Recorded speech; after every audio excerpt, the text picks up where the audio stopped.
ብሩክ አለማየሁ ሃይሚ የት ናት ሲባል ልቤ ውስጥ ናት እያለ መመለስ ጀምሯል ማለት ነው። በጣም አሪፍ የመልስ ምት ነው። እንግዲህ ኤፍሬም ያው ሴራው ቀስ በቀስ እየተጋለጠ ነው። ሰላም ቤተሰብ እንዲቆያችሁልኝ ሰላማችሁ ይብዛ።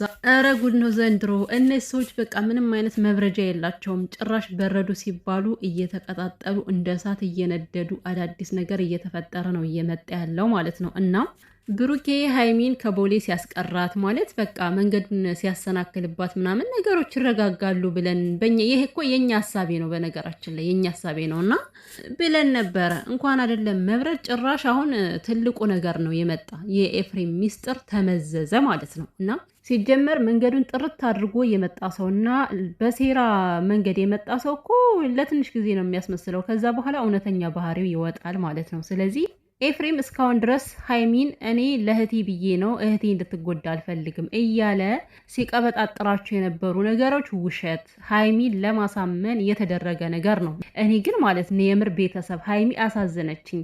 ማለቴ በቃ ወንድሜ ነው ብላ ስለምታምነው ምንም አይነት ነገር ጥርጣሬ እንደሌለባት ስለሚያውቅ ግን በዚህ የዋህነቷ ገብቶ በጣም ነው የተጠቀመባት፣ በጣም ነው የሸወዳት፣ በጣም ነው ያላገጠባት። በጣም ያሳፍራል። ወንድም በተቻለው መጠን መከታ ሲሆን እንጂ ጋርድ መከታ እህቱ እንዳትነካበት ብዙ ነገሮችን ሲፈጥር እንጂ እንደዚህ አሳልፎ የሚሰጥ ሰው ግን አላየንም፣ ወንድም ተብዬ ማለት ነው። እና ኤፍሬም አሁን ያደረገው ነገር ሲወጣበት ጊዜ በቃ ተንበጫበጨ። ኤፍሬም ምንድን ነው እንደዚህ ያስፈራ ግን? ብሩኬ ወጥቶ ስላንተ አንድም ነገር አልተናገረም እኮ። የያዘውን ይዞ በውስጡ ዝም ብሎ ነው ያለ። ብሩኬ ምንም የተነፈሰው ነገር የለም ገና ማለት ወጥቶ እንዳያወራ በሚል ፍራቻ መሰለኝ ዛሬ መጥቶ እንደዛ ሲርበደበድ የነበረውና እንደዚህ ከመጨነቅ እንደዚህ 30 ከማውራት መጀመሪያ ነበር መጠንቀቅ። በጣም ትገርማለህ ግን ኤፍሬም። ሲጀምር ሁሉ ነገር ለሴራ እንደመጣ እኮ ግልጽ ነው። እና እያለ ያለው ምንድነው በቃ ከዚህ ማለት ከአንተ አንደበት ከወጣ እኔ እናንተ የምናውቀው ነገር ከአንተ አንደበት ከወጣ እኔ እናንተ ትልቅ ጸብ ውስጥ ነው የምንገባው፣ አንላቀቅም እያለው ነው። እና ከዚህ በላይ ጸብ ምን አለ እንዴ? አንተ እኮ በጣም እኮ ነው ጸብ የፈጠርከው። ሳይደበድብ ደበደበኝ ማለት በራሱ ይሄ ራሱን የቻለ ጸብ እንደሆነ አይገባህም እንዴ አንተ? የምር ብሩኬ አንደኛ ለሃይሚ ሲል ሲቀጥል ደግሞ ብሩኬ የዋህ ልብ ስላለው ነው የተወው እንጂ በዚህ ራሱ ማለት ነው አንተን ብዙ ነገር ማድረግ ይችል ነበር። ቢያንስ ወደ ህግ እንኳን ይወስድ ነበር እሱ ምንም ነገር ባያደርግ ማለት ነው። እና ከዚህ የተለየ ሌላ ምንም ጸብ ሊኖር አይችልም። ሲቀጥል ደግሞ አሁን እሱ ለብሩኬ ለሃይሚ ባይነግራትም እንኳን ከራስ ካንደበት ሃይሚ ሰማች ማለት እኮ ነው። ግዴታ ያን ያደረግከውን ነገር ቁም ነገሩን ማወቅ አይጠበቅባትም። የሆነ ነገር እንዳደረግካት እየተናገርክ ነው። እንዳትናገር እኔ ተናግረ ከሆነ ማለት እኮ ሃይሚ ሰማች። ኦልሬዲ ያደረካት ነገር እንዳለ እሷ ትረዳለች። አሁን ከእሷ ጋር ነው ደግሞ ጉሮቦ ለጉሮቦ የምትተናነቀው ማለት ነው። ሲጀምር ሃይሚ ጠርጥራለች እኮ ማለቴ ይሄን የፈጠረው ለምን ብሩኬ ደበደበኝ ብሎ መናገር እንደፈለገ እኔ አልገባኝም። የደበቀኝ ነገር አለ እያለች ጠርጥራው ነበረ። እሱ ግን አንቺ ሰላም እንድትሆኝልኝ ብቻ ነው ምናምን በቃ መልሶቹ በጣም ነበር የሚደብሩት። ትክክል አይደለም የሚሰጣት ምላሽ የሚሰጣት ማብራሪያ ልክ አልነበረም። እሷም ወንድሜ የዋህ ነው በሚለው አልፈዋለች። እና አስሬ እህቴን አስበል። ብሩኬ የማታውቀው ሰው አይደለም። ከሃይሚ ላይ ምንም አይነት ነገር እንደማይፈጥር በደንብ ታውቀዋለህ። ምን ያድርጋታል ብለህ አስበህ ነው እህቴን አግቷት እንደዚህ አድርጎ በቪዲዮ ስታይ ይሄ ደስ የሚል ነገር አይደለም። ምን አደረጋት በቪዲዮ? መንገዷን ነው ያሰናከለው። ሲጀመር በቃ ብትሄድም የሆነ ችግር እንደሚገጥማት ተረዳ፣ አንተም ካደረግከው አንጻር። ስለዚህ መንገዷን አሰናከለባት። ደግ አደረገ፣ እንኳንም ማስቀራት። አንተማ ወንድሟ እኮ ሸጥካት። በቃ ብሩኬ ባይታደጋትና ባያስቀራት ኑሮ አሁን ከሃይሚ ላይ ምንድን ነበር የሚፈጠረው? ይሄ ልጅ እንግዲህ የመጣበት ዓላማ ዋናው ቁም ነገሩ በቃ የተከፈለው ሁላ ነው የሚመስለው። ምክንያቱም እና ሲጀመር ከአንተ ጋር የምትቀመጠው ሃይሚ ለምን ብላ ነው? ማለት የራሷ ቤት አላት። አሁን ላይ ተመልሳለች፣ ከጉዞዋ ቀርታለች። እና ችግራቸውን እንዲፈቱ እነሱ መልቀቅ ሲገባ ጭራሽ አሁን አንተ ደግሞ ሌላ ችግር ሆነባቸው መጣ፣ የራሳቸውን ችግር ሳይፈቱ ማለት ነው። እና ኤፍሬም ግን የምር ስነ ስርዓት ይኑር። በጣም ነው የሚደብረው የምታደርገው ነገር። ቢያንስ እንደው ሌላው ባያሳዝን ማለት ነው ሃይሚ ታሳዝን። በሃይሚ ላይ ይሄን ያክል ነገር ባታደርግ የተሻለ ነው። እና ብሩኬን ሲጀመር ለችግር ጊዜ ነው የምትፈልገው። ለነገሩ እኮ ፋይል ስለያዘበት ነው ሰተት አድርጎ ሃይሚን አምጥቶ ከብሩኬ እጅ ቁጭ ያደረጋት። ብሩኬ ሃይሚ ሳትሄድ በፊት ያን ቪዲዮ ያዘ፣ ፋይሉን ያዘበት፣ ስለ ሃይሚ የሰራውን ነገር ያዘበት። ስለዚህ ቀስ ብላ አምጣት አለው፣ አምጥቶ ሰጠው ማለት ነው። እና ከሰጠው በኋላ እንደውም ይህን ችግር ፈጠርኩኝ ብለህ ቢያንስ ተጸጽተ ወደ ኋላ መሸሸት ሲገባ አሁን ደግሞ ጭራሽ ሌላ ችግር ፈጣሪ ሆነ መጣ። ምን አገባ ሲጀመር? አንተ ምን ይመለከታል ማለት? ሀይሚያውን ትልቅ ሰው ነች። ራሷን በራሷ ምንም ማድረግ እንዳለባት በደንብ ታውቃለች። ስለዚህ ለምንድን ነው አንተ ጣልቃ የምትገባው? ከብሩኬ ጋር መሆንም ያለ መሆንም መወሰን የምትችለው እሷ እንጂ አንተ አይደለም አይደል እንዴ? ጭራሽ እስከ ቤት ሂዶ መፈተሽ። ልክ ብሩኬን እንደ ሽፍታ እኮ ነው ያየው። ይሄ ማገቱ ምናምን ነገር እንደ ሽፍታ። አሁን ሀይሚ ይሄን ስትሰማ ራሱ ምንድን ነው የሚሰማት?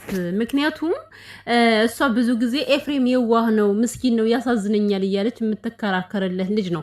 እሱ ግን እሷን ለመሸጥ እያደራደራት እየተዘጋጀ ነበረ እና በምታምኑት ሰው በምትወዱት ሰው ለዛውም ደግሞ ወንድማችሁ በሆነ ሰው መከዳት ማለት በጣም ነው የሚያመው። እኔ ሀይሚ ምን አይነት እንደሆነ ስሜቷ እኔ አሁን የእሷን ስሜት መግለጽ አይቻልም። ምክንያቱም ከላዩ ላይ ይሄን ያክል መጫወት ማለት በጣም ቀልድ አይደለም፣ እንደ ቀልድ የምንወስደው ነገር አይደለም እና ሀይሚም እንዲህ በቀላሉ የምታልፈው አይመስለኝም። ገና ሁለቱ ብዙ ደረጃ ይደራረሳሉ። እውነት ለመናገር ማለት ነው ወንድም መከታ ነው ሲባል እውነት ለመናገር ከላይ ላይ እህትን እያደራደሩ ለመሸጥ መዘጋጀት አይደለም። እውነት ኤፍሬም በጣም ነው የምታሳዝነው።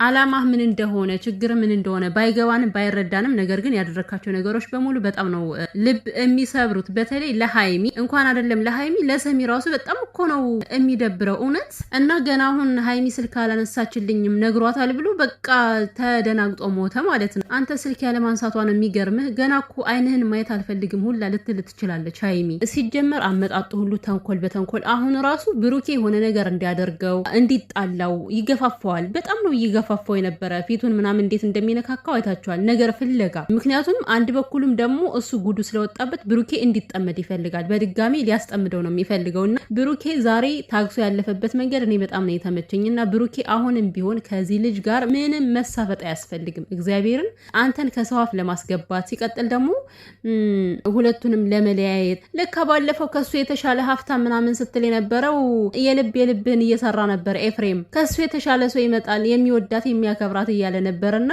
አንተ ወንድሞ ያልተቆረቆርክላት ይሄው ብሩኬ ምንም አይወለዳትም አይዘመዳትም። ምንም ፍቅረኛዋ ቢሆንም ብሩኬ ባዳ ነው ለሀይሚ። ነገር ግን ከኤፍሬም ይልቅ ማን ነው እየተጨነቀ ያለው? አሁን ብሩኬ ነው። ከተዋለደ የተዛመደ ይበልጣል የሚባለው ለካ እውነት ነው። ቤተሰብ ማርያምን በጣም ነው እኔ የገረመኝ የኤፍሬም ስራ እና ገና ሴራይ እንዳይጋለጥ በማለት እንደዚህ ፍጥርቅ የሚያደርገው ነገር። ስለዚህ አሁንም ቢሆን ከሁለታቸው መካከል ውጣ። አስተካከሉ አላስተካከሉ አንተ ዳር ነው መውጣት ያለብህ። በቃ ምንም በሚያገባ ነገር ባትገባ የተሻለ ነው እና በጣም ከባድ ነው እውነት ለመናገር። ከዛ ሀገር ወስዶ ለማን ሊያስረክባት ነበረ? እና ደግሞ ብሩኬን የምትናገሩ አሁን ማለት አግታት ምናምን እሱ አግቷት አይደለም እኮ ማለት ከመንገዱ አስቀራት እንጂ ይሄ እገታ አይደለም። ሲጀመር ከኤፍሬም ነው። ከኤፍሬም ጉድ ነው ያወጣት እኮ ኤፍሬም ካሴረባት ካቀደባት ሴራ አወጣት። የኤፍሬም ነገር እጅ ነው ያለኝ። አሁን እውነት በጣም ሲበዛ ተንኮለኛና ሸረኛ እየሆነ ነው የመጣውና ለህቴ ሲያናድድ እውነት ማለት በቃ መልካም አስተሳሰብ ቢኖረው እኮ ወንድሟ ነው፣ ምንም ችግር የለውም ለእህቱ ቢቆረቆር። ግን የእሱ መቆርቆር ደግሞ በቃ የክፋት የተንኮል ሁለቱን የመለያየት ሀይሚና ብሩኬ ከአንድ ላይ እንዳይሆኑ ሴራ መስራት ሴራ ማቀድ ነው ስራው ማለት ነው። እና አሁን ደግሞ እንግዲህ ሀይሚ ብሩኬን ታስጨንቀዋለች። ንገረኝ ምንድን ነው ኤፍሬም ያደረገው ምንድን ነው ብላ በጣም ነው የምታስጨንቀው። ስለዚህ ብሩኬም ሊናገር ይችላል ወይ ደግሞ አይናገርም፣ እሱ የምናውቀው ነገር የለም። ግን እንደምታስጨንቀው በእርግጠኝነት ተጠይቀዋለች፣ ዝም አትልም። ሀይሚ ደግሞ ልትነቂ ይገባሻል። እውነት ለመናገር የራሴ ነው ተብሎ እንደው ዝም ብሎ ሁሉም ነገር አይታመንም እና አንቺ በምታምኙና በምታከብሪው ልክ ሆኖ አልተገኘልሽም ሲጀመርም ማለት ነው። እሷ ሰው እንዳይጠላው ሚዲያ እንዳይጠላው ከሰው አፍ እንዳይገባ ብላ ማለት ነው ለህዝብ መታ ይቅርታ አድርጉለት ወንድሜ በጣም ይዋህ ነው ብላ ትናገራለች። እሱ በጎን እሷን ለመጣል እሷን ለመሸጥ ይዘጋጃል ማለት ነው። እና ብቻ በጣም ያሳፍራል እውነት ለመናገር። ኤፍሬም የወንድምነት መለኪያው ይሄ አይደለም። እውነት እህትን አሳልፎ በመስጠት ከእህት ላይ ሌላ ነገር መስራት ከጀርባዋ የዋህነቷን ተጠቅመህ ሌላ ነገር መስራት አይደለም የወንድምነት ልኩ ማለት ነው። እና ደግሞ ከዚህ በኋላ ስነ ስርዓት ይኖር። በቃ ሁለቱን ለሁለታቸው ተዋቸውና ችግራቸውን ፈቱም አልፈቱም አንተ ከዚህ ጋር አይመለከትም። ሲጀመር ነገር ማባስ እንጂ እሱ ነገር አስተካክሎ ማያውቅም። ሲጀመርም ኤፍሬም ብሩኬ ባይደርስብህማ ደግሞ እኮ ያስቀረውበት ምክንያት አለኝ ይላልና ብሩኬ ባይደርስብህማ እኮ ውሃ አስበልታስ ነበር ልጅቷን ባይዝብ ኑሮ ማለት ነው። ፋይሉን ግጥም አድርጎ ስለያዘብ ነው አንተም እንጂማ ሃይሚ እንኳን በቪዲዮ አግኝታ ቻው ሳትለው አጣድፋ አባረ ልካት ነበረ። ያሳፍራል።